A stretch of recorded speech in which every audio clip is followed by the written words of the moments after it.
आज तीसरा और आखिरी एक दिवसीय मैच है, तो जीत चुकी है इंडिया सीरीज। क्या चेंजेस हो सकते हैं प्लेइंग 11 में? क्या कुछ लोग रेस्ट कर सकते हैं? साथ में थोड़ा injury troubles in England, Washington को भी लगी है चोट, आवेश खान को भी चोट लगी है, तो फिर वहां पे क्या चेंजेस हो सकते हैं? और साथ में will touch upon Olympics as well.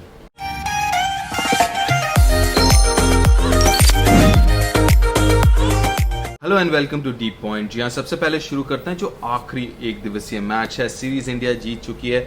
मुझे लगता है कि थोड़े से चेंजेस करने चाहिए, रेस्ट दे के कुछ प्लेयर्स को खिला के थोड़ा सा एक्सपीरियंस देना, क्योंकि इसके बाद 3 T20s भी हैं, तो थोड़ा सा rotation policy would not be a bad idea, ऐसा मेरा मानना है।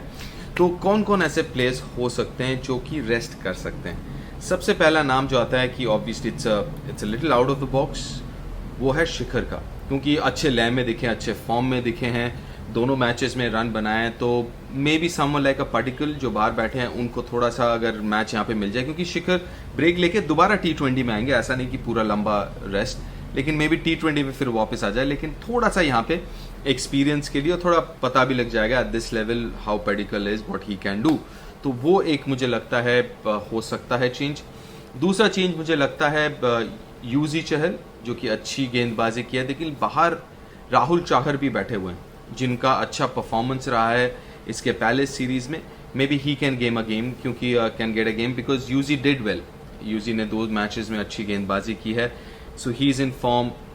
अब थोड़ा राहुल चहर भी आ जाए, उनको भी 1-2 मैचेस मिल जाए, ओडीआई फिर थोड़ा सा T20। Yuzi can also play, come back and play some T20s, जो 3 में से कुछ matches. So I think that is another possible change और that Indian team can make. Kuldeep Yadav वाला जो है, मुझे थोड़ा सा ये लग रहा है कि कुलदीप अभी भी उतने कॉन्फिडेंट नहीं लग रहे हैं। या तो he will be kind of asked to sit out. Rest मुझे नहीं लगता कि कुलदीप को देना चाहिए, अभी थोड़ा थोड़ा कॉन्फिडेंस बढ़ रहा है, may be he should continue and play. और एक जो मुझे लगता है कि you have someone like Navdeep Saini जो बाहर बैठे हैं, साकरिया भी बाहर बैठे हैं, तो भूवी, दीपक चहर दोनों ने अच्छी गेंदबाजी की है, दोनों को रेस्ट दे सकते हैं, कि उनमें से किसी एक को रेस्ट दे सकते हैं just to try out someone like Navdeep Saini, क्योंकि नवदीप सैनी भी अभी फ्रिंजेस में है मेन टीम के ऑलमोस्ट तीनों फॉर्मेट में, तो थोड़े से गेम उनको भी मिल जाए, थोड़ा सा गेम जो है गेम टाइम मिले उनको, तो वो भी एक चेंज हो सकता है। नवदीप सैनी स्पेशली, साकरिया ठीक है आप T20 के लिए उनको अलग से सोच सकते हैं, लेकिन may be one of Bhuvi और दीपक चहर कैन रेस्ट, और नवदीप वहाँ पे एक मैच उनको 50 ओवर का अगर मिल जाए, won't be a bad idea. इसके अलावा अगर आप बैटिंग की बात करें तो मेरे ख्याल से someone like Surya is too early, अच्छे खेल रहे हैं, I want him to continue, so I don't want to give someone like him जो अभी अभी हाल ही में टीम में घुसे उनको rest. Same with Manish Pandey, मेरे ख्याल से he was very unlucky last game में जिस तरीके से आउट हुए। He is kind of looking in form, he is getting into form, मैं उनको भी रेस्ट नहीं देना चाहूँगा। तो बैटिंग ऑर्डर ज़्यादा नहीं, पृथ्वी भी नहीं, क्योंकि जिस लय में है I think he should continue, I think he should continue playing for जितने भी मैचेस हैं। सो मुझे नहीं लगता कि इसके अलावा बैटिंग में कुछ, बॉलिंग में लाइक आई सेड, क्योंकि एक्सपीरियंस है और they can handle being rested for a game or two and then coming back and being at their best. तो ये तो हो गया लगभग what I think can happen. आपको क्या लगता है ज़रूर बताइएगा। Do you want any changes or you just want the same team जिन्होंने 2 out of 2 जीते हैं to continue with that?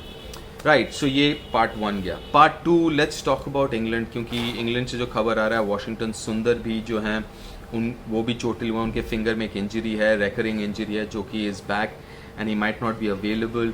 आवेश खान का हमने न्यूज़ सुनी लिया है, सबके पास अब तक पहुंच ही गया होगा कि आवेश खान जो प्रैक्टिस मैच खेल रहे थे, ही गॉट इंजर्ड देयर, वो एक्चुअली ऑपोजिशन के लिए खेल रहे थे, he got injured there and chances are he is rule out of the series. Shubman, news ये है कि वो वापस इंडिया आ चुके हैं ऑलरेडी, तो ये 3 आर नॉट अवेलेबल। तो now the big question is, क्योंकि ये पैंडेमिक टाइम्स है और ये मसला ऐसा है कि यहाँ पे अगर कोई एक, जैसे हमने देखा पंत के साथ, अगर कोई एक को भी थोड़ा सा कोविड हो जाता है, because let's not forget England में नंबर्स आर इंक्रीजिंग, हालांकि नंबर्स इंक्रीज हो रहे हैं लेकिन उतने इफेक्टिव, मतलब उतने डेंजरस नहीं है। जो नया जो भी वेरिएंट है डेल्टा डेल्टा प्लस वेरिएंट कह रहे हैं, it's not that, it's contagious but it's not very क्या बोलूँ, उतना लीथल, उतना potent as such. But as a team you have to be very very aware कि कोई एक का भी हो जाता है तो then you have to isolate एक के साथ 3-4 और. तो keeping those things in mind you can look into sending reinforcements, कुछ और प्लेयर श्रीलंका सीरीज से सीधा वहाँ पे they will have to follow because Sri Lanka is also part of that red list countries, तो उनको भी 10 दिन का जो नॉर्मल है 10 दिन का quarantine, hotel quarantine, institutional quarantine वो करना पड़ेगा. लेकिन you know Indian team can think on those lines, the selectors can think on those lines. तो कौन से प्लेयर्स ऐसे हैं जो जा सकते हैं? देखिए, आवेश खान नहीं है even though he was a net bowler, लेकिन मुझे लगता है ये एक अच्छा मौका है to send someone like a Deepak Chahar और a Bhuvi. You know swing bowlers, English conditions, दोनों अच्छे ले में दिख रहे हैं. अगर सफ़ेद बॉल स्विंग करवा पा रहे हैं तो फिर ड्यूक लाल बॉल तो ज़रूर करवा पाएंगे. So that is this is a good opportunity उस लिहाज से. ओपनर्स का थोड़ा सा मसला रहा है, लेकिन मुझे लगता है कि यू नो समवन लाइक जिस फॉर्म में पृथ्वी हैं वहाँ पे ऑब्वियसली ईश्वरन मौजूद हैं जो कि you know score tons and tons of runs. Obviously Mayank और रोहित हैं, लेकिन अगर बैकअप के हिसाब से अगर भेजना है, I don't think Prithvi the kind of form that he is in is a bad idea. Washington का कोई रिप्लेसमेंट, देखिए वहाँ पे ऑब्वियसली पहले से ही अक्सर हैं मौजूद. मुझे नहीं लगता कि एक और स्पिनिंग ऑलराउंडर की ज़रूरत है. वहाँ पे जडेजा हैं, अक्सर हैं, और ऑब्वियसली वहाँ पे अपने अश्विन भी मौजूद हैं. तो ऑलरेडी 3 स्पिन बॉलिंग ऑलराउंडर्स हैं, तो मुझे नहीं लगता उस और एक रिप्लेसमेंट वॉशिंगटन की ज़रूरत है. लेकिन इस बहाने you can send these 2 people, मुझे ऐसा लगता है. Again, what are your thoughts? Do let me know. And finally Olympics शुरू हो गया. Olympics opening ceremony, unfortunately because of covid reasons, opening ceremony is one of the most, क्या बोलूँ, you know things that you want to be part of it, है ना. सारे देश वहाँ पे मौजूद हैं, you are there, you part of you know thick of things. But unfortunately because of covid reasons सिर्फ 20 ही एथलीट्स पार्ट ले पाए हैं फॉर द ओपनिंग सेरेमनी, और 6 ऑफिशियल्स हैं उनके साथ. प्रिडोमिनेंटली बॉक्सर्स हैं, टीटी टीम हैं, और सेलर्स हैं. Hockey team is staying away, even though जो फ्लैग बियरर्स हैं मैरी कॉम और हमारे हॉकी टीम के कप्तान मनप्रीत सिंह, फ्लैग बियरर ये दो तो रहेंगे ही, लेकिन उसके अलावा the hockey team is stayed away, और most of the shooters and archers and all those are staying away, क्योंकि द मोस्ट इंपॉर्टेंट रीज़न कि they also don't want to take a chance. 24 तारीख is a very very important day.